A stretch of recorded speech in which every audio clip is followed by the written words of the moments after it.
Proverbs 6:26. For by means of a whorish woman, a man is brought to a piece of bread, and an adulteress will hunt for the precious life. Call halal Yahweh Bashem Abishai Bashem Wakakwadash. Double honors unto the apostles and the elders. Salutations to all my fellow laborers doing this work in truth and sincerity, risking their lives and their freedom to do so now more so than ever. To the scattered elect that are scattered around the four corners of the earth, that be like unto the speckled bird, the Israelite foreigners, and to the Akwaf that are listening and learning. To you I say Shalom. This is your brother Malcolm from the branch of the Great Millstone here in Chicago, coming at you with another lesson in truth. And this is a video that I'm going to play from the brother Bernard Harge. He's one of my subscribers, and the brother the Lord put the spirit on him to start doing videos, and he shared a confession that a woman made to him who asked him questions about the Bible and about what was going to happen to her for her adulterous activity. And it's a heavy story, and I can never repeat it the way he told it. All right, so without any further ado, we're just going to jump right into that video and allow the brother to tell this story. All right, and now I'm going to add a couple scriptures to it, and we'll go from there. All right, but yeah, but this system will destroy the man in most cases, regardless of what the woman does. So in situations like you're about to hear, the woman still gets the house, the car, child support, alimony, and all that. And the man will still be demonized, all right, or left in a poorhouse to pay absurd amounts of child support, which isn't legal, by the way. You know, it's called Title 4D, and it's done under the color of law, and they violate a tremendous amount of civil rights in order to enforce it. But that's another story. But yeah, but let's get to it.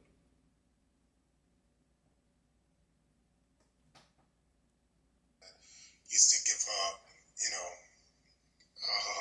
her space, give her her space. And before I go any further, let me bring out this scripture. This is the book of Ecclesiasticus 24, actually 25 and 24. Of the woman came the beginning of sin, and through her we all die. Give the water no passage, neither a wicked woman liberty to gather abroad. She told me that her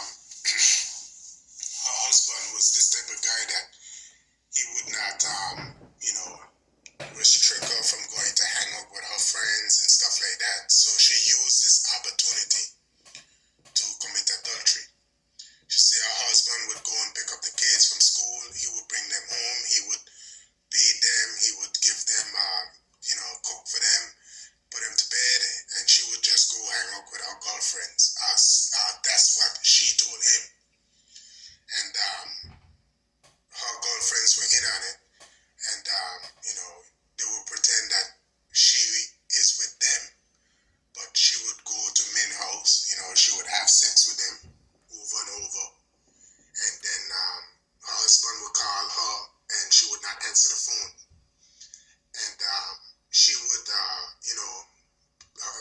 update her friends of what's going on. And her husband would call her friend looking for her. And her friends would tell her husband that she just went to the restroom. They're hanging out at a restaurant. She just went to the restroom. And so her husband would be like, okay, just have her call me when she come out. And her friend would call her while she's sleeping with this other man. And she would call him like, hey, honey, what's up? I just went to the restroom. And she would stop right in the midst of, fucking this other man. And just stop and call her husband. And she would do that, and her friends would be in on it, like I said. And she would be like, I'm just finishing up now. I'll be home in a minute.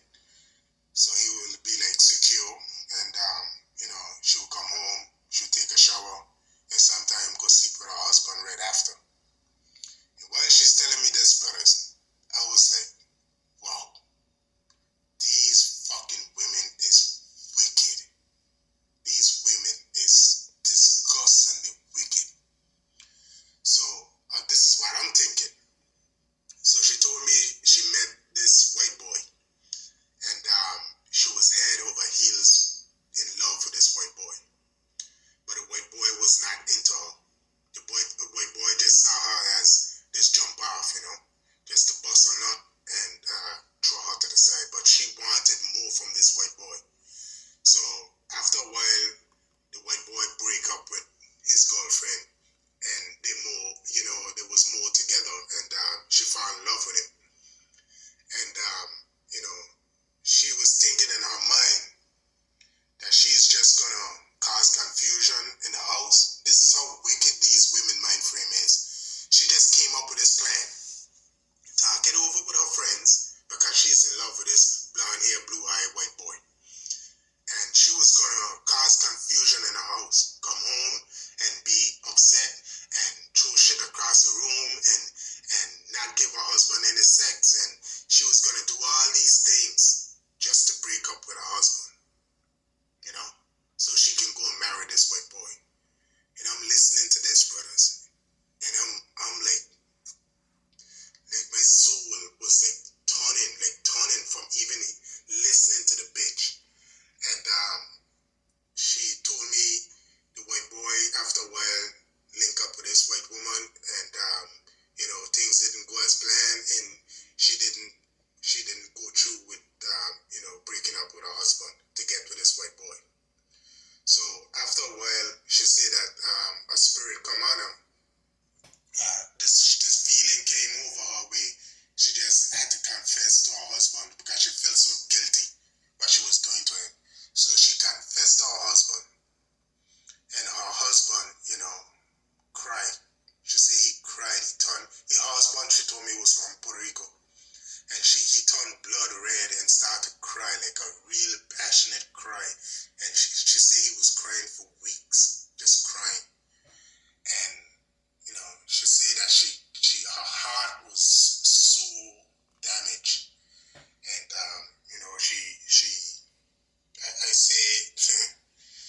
was there listening to her, and I was like, wow, you fucking women is wicked, and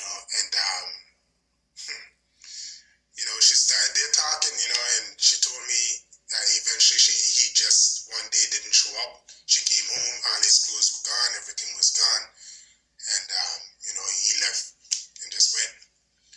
And now he's with different woman, and now she feel like she want her husband back, and she wanted to talk to me because I know the Bible, and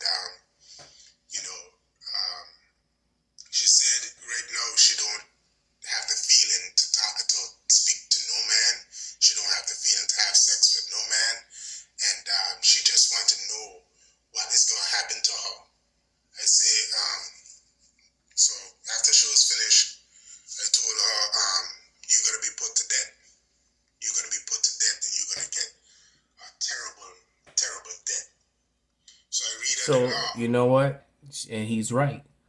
The chances of her coming back from that are slim to none.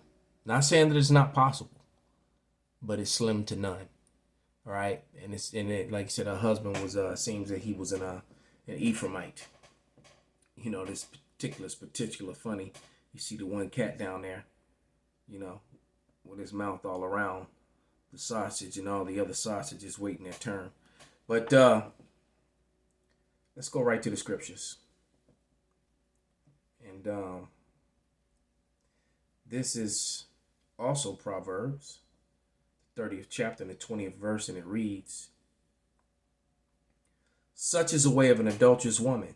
She eateth and wipeth her mouth, and saith, I have done no wickedness," because they expect this after all that.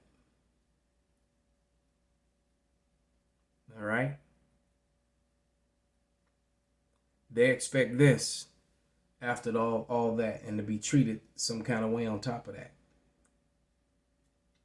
as if they actually deserve that. See, this Western society has really screwed and turned things upside down. And there's a horrible judgment that's upon America right now. So many people died. Lots of people died in the fires out west. Lots of property was destroyed. And then you just recently had the storm of God, all right? The storm of Yahweh that just hit the south and the east coast and destroyed a lot of property and people. A lot of people died up in Connecticut, New York, and Jersey. A lot of destruction. Plus the economies and the draconian law that's coming down because of all these falsehoods being pushed as truth. All right. But this is Leviticus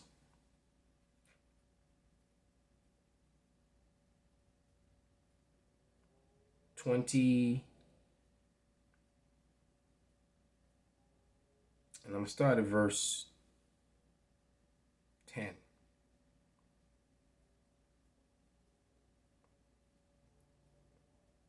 And it reads, "And a man that committeth adultery with another man's wife, even he that committeth adultery with his neighbor's wife, the adulterer and the adulteress shall surely be put to death. And the man that lieth with his father's wife has uncovered his father's nakedness. Both of them shall surely be put to death. Their blood shall be upon them." So adultery is a very serious thing.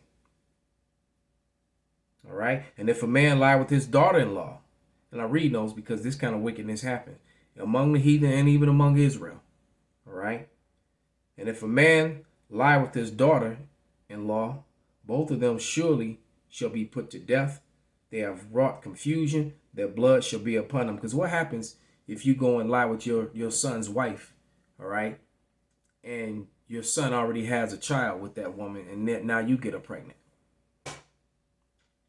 So that's going to be a lot of confusion because what's the relationship between your child and your son's child that came out of the same woman? See, that's madness. All right. So that's why this current world has to come to an end, because under Esau Edom's laws, these sort of things goes on. Let me find this other video. It's a short one.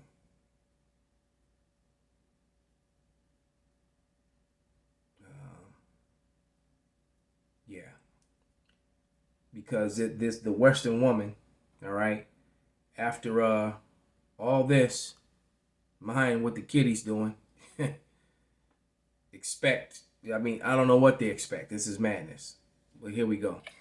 I feel like I've given so many blowjobs in past relationships. There should be rollover blowjobs in relationships, like there are rollover minutes with T-Mobile. Like, I want to go up to my current boyfriend and be like, "Babe, I love you so much, but you have no idea how much head I give my ex." Like, doesn't that count towards us? Now, how the fuck does that count toward him? All right? Because you got the DNA of, all these sausages attached to your brainstem. All right? And this is how, a man could have a child with a woman and then be like, that can't be my baby. It looks nothing like me. Not understanding that there's so much DNA from her ex that his DNA is a part of her, and it's why the child comes out looking like him and it's actually your child. That's confusion. But this is what feminism has brought you. All right? Let's grab one last scripture, because this place has just got to go. My body, my mouth, my body, my holes, right? This is Sirach 26, and we'll start at verse 8. All right? And it reads, A drunken woman in a gather abroad causeth great anger, and she will not cover her shame. The whoredom of a woman may be known in her haughty looks and eyelids. If thy daughter be shameless, keep her straitly, lest she abuse herself through overmuch liberty. I can only imagine this girl with the haughty eyes, the embarrassment, the shame that is upon her father, her mother, her uncles, her family members. All right? We'll jump down to verse 12. She will open her mouth as a thirsty traveler when he have found a fountain, and drink of every water near her. By every hedge will she sit down and open her quiver against every arrow. And see, I keep saying, as this society begins to fall, those of you who have enjoyed the carousel, see, there's going to be no 911 and no services and no one coming to help you.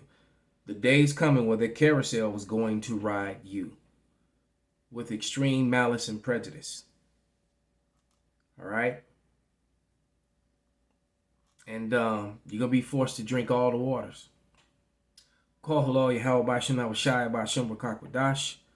Wa Ababa Ball. Shalom, Kwam Yasharala.